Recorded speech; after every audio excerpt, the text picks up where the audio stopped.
चलिए इस वीडियो में बात करते हैं CSS कलर्स की। CSS कलर्स के ज़रिए हम HTML जो एलिमेंट होता है उसके बैकग्राउंड कलर को चेंज कर सकते हैं, या फिर एलिमेंट का जो टेक्स्ट है, जो कंटेंट में जो टेक्स्ट होता है उसका हम कलर चेंज कर सकते हैं। तो ये हम CSS प्रॉपर्टी के ज़रिए करते हैं, और दो प्रॉपर्टी मुख्य रूप से होती हैं। एक तो हमारा बैकग्राउंड चेंज करने के लिए बैकग्राउंड कलर प्रॉपर्टी होती है, इसके ज़रिए हम एलिमेंट का बैकग्राउंड चेंज कर सकते हैं। और दूसरा होता है टेक्स्ट का कलर चेंज करने के लिए हम क्या काम करते हैं, सिंपली कलर प्रॉपर्टी का इस्तेमाल करते हैं। तो इन्हीं दोनों को इसमें देखेंगे। तो सबसे पहले बात कर लेते हैं कि कलर का नेम किस प्रकार से हो सकता है, कैसे नेम दे सकते हैं। कहने का मतलब है ये बैकग्राउंड कलर जब हम इस्तेमाल करते हैं तो इसकी वैल्यू क्या होगी, डॉगर ब्लू है, तो ये देने के क्या क्या तरीके हैं। तो सिंपली आप कलर का यहाँ पर नाम दे सकते हैं, इनको प्री डिफाइंड कलर नेम्स बोलते हैं। जैसे यहाँ पर आप रेड दे दीजिए, ग्रीन दे दीजिए, ब्लू दे दीजिए, कुछ भी, तो ये प्री डिफाइंड होते हैं। इसके अलावा दूसरा तरीका होता है कि हम वैल्यूज़ के रूप में दे सकते हैं, जैसे RGB लिखते हैं, हेक्स वैल्यू दे दें, या HSL दे लें, या फिर ये दे सकते हैं। ठीक है, तो ये वैल्यूज़ के रूप में हम यहाँ पर दे सकते हैं। ठीक, तो अभी प्री डिफाइंड है इसका एग्जांपल, ये प्री डिफाइंड कलर नेम्स होते हैं, तो इसको देख सकते हैं आप।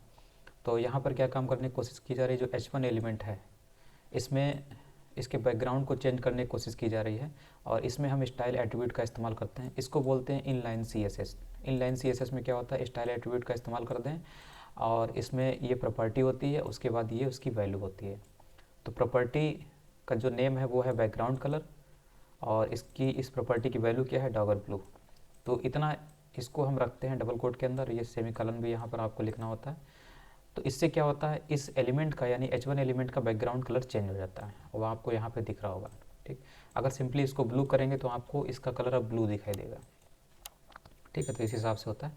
और यही अगर ये जो लिखा हुआ है केवल इसका टेक्स्ट का कलर हम चेंज करना चाहते हैं, तो आपको सिंपली यहाँ पर कलर प्रॉपर्टी का इस्तेमाल करना है। ठीक, तो कलर प्रॉपर्टी है ये, और इसकी वैल्यू है ये।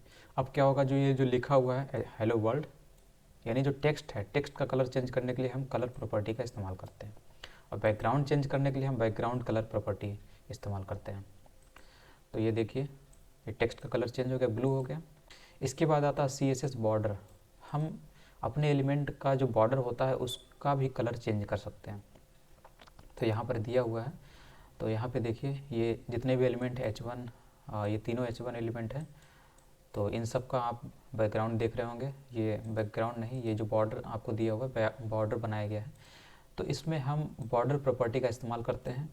स्टाइल एट्रीब्यूट में हम जब इस बॉर्डर प्रॉपर्टी का इस्तेमाल करते हैं तो हम अपने एलिमेंट में बैकग्राउंड लगा सकते हैं, और यहाँ पर शुरू में देना होता है इसकी विड्थ, यानी कि जो हमारी बॉर्डर बना आपको दिखाई दे रहा है बॉर्डर, ये 2 पिक्सल विड्थ का है, यहाँ पे हम विड्थ देते हैं।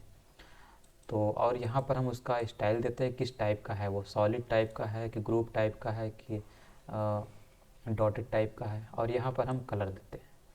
तो अगर मान लीजिए हम इसको 4 कर देते हैं, तो इसकी आपको जो पहला एलिमेंट है इसकी विड्थ मोटी होते हुए आपको दिखेगी थोड़ी सी, और इसका यहाँ से हम कलर भी चेंज कर सकते हैं। मान लीजिए हम इसको कर देते हैं ग्रीन। ठीक, तो आप इसका कलर आपको ग्रीन दिखाई देगा, और यहाँ से हम स्टाइल बदल सकते हैं। तो यहाँ से आप डॉटेड कर सकते हैं, तो ये आपका, ठीक, तो इस H1 एलिमेंट में हम बॉर्डर बना रहे हैं, इस तरीके से बना लेते हैं। पहले विड्थ होती है, फिर स्टाइल होता है उसका किस टाइप का है ये, उसके बाद ये हमारा कलर होता है। इसी तरीके से होता है। इसके बाद आता है CSS कलर वैल्यूज़। तो अभी तो प्री डिफाइंड कलर हम लोग इस्तेमाल कर रहे थे, मतलब नेम जो इस्तेमाल हो रहा था वो था। अब इसको हम वैल्यूज़ के रूप में दे सकते हैं। तो यहाँ पर दिया हुआ है ये RGB। तो RGB का मतलब होता है कि आप मतलब इस पूरी वैल्यू को यहाँ पे इस्तेमाल कर सकते हैं इस टाइप में। ठीक, लेकिन आपको पता होना चाहिए कि आप यहाँ पर कर क्या रहे हैं। ये जो पहली वैल्यू होती है ये 0 से 255 तक जाती है वैल्यू, और ये वैल्यू एसोसिएट होती हैं रेड कलर से। उसी तरीके से ये जो वैल्यू होती है ये भी 0 से 255 तक जाती है, और ये वैल्यू संबंधित होती है, रिलेटेड होती है ग्रीन से। और ये जो वैल्यू होती है ये ब्लू से संबंधित होती है, ये भी 0 से 255 तक जाती है। तो ये RGB मेथड होता है कलर का। दूसरा मेथड है हेक्स वैल्यूज़। हेक्स वैल्यूज़ के रूप में भी हम कलर दे सकते हैं।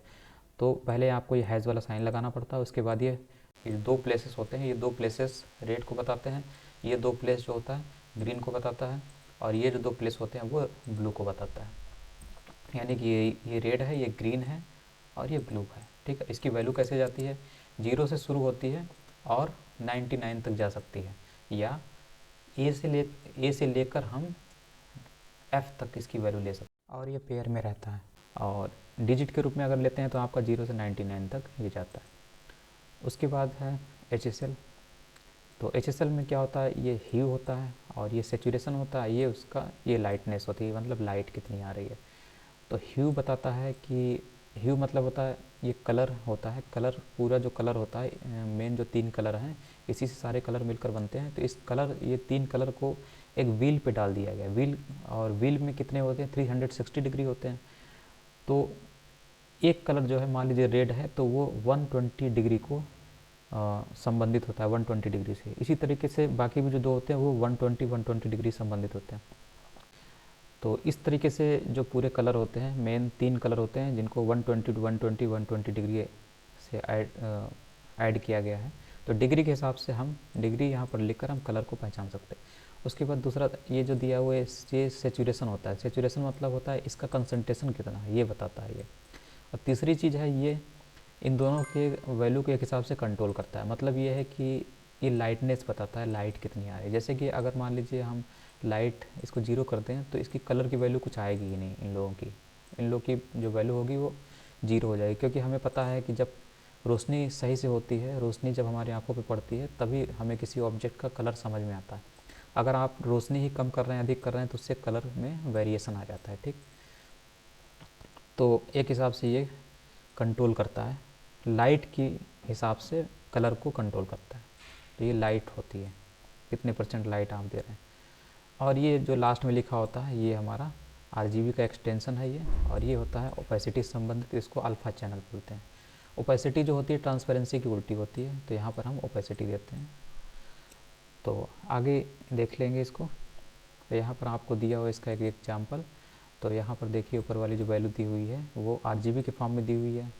ठीक है, तो रेड की वैल्यू 255, ये ग्रीन की वैल्यू और ये ब्लू की वैल्यू है। ठीक, तो इस तरीके से होता है। अब ये 255 लास्ट वैल्यू है, तो यानी प्योर रेड है। अगर इसको आप 0 करेंगे तो आप देखिए ये वाला जो एलिमेंट है यानी H1 एलिमेंट है, यानी कि ये वाला, ठीक, ये जो दिख रहा है ये आपको कैसा दिखेगा, ये आपको बिल्कुल रेड दिखाई देगा, क्योंकि हमने क्या काम कर दिया 255 वैल्यू जो है, ये देखिए 255 जो है वैल्यू इसी को लिया।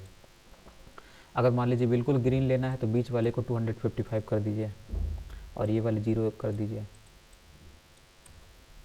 अब क्या होगा, बीच वाला ग्रीन, ये बीच वाला क्या होता है ग्रीन होता है ना, ये 255, अब ये आपको बिल्कुल ग्रीन दिखाई देगा।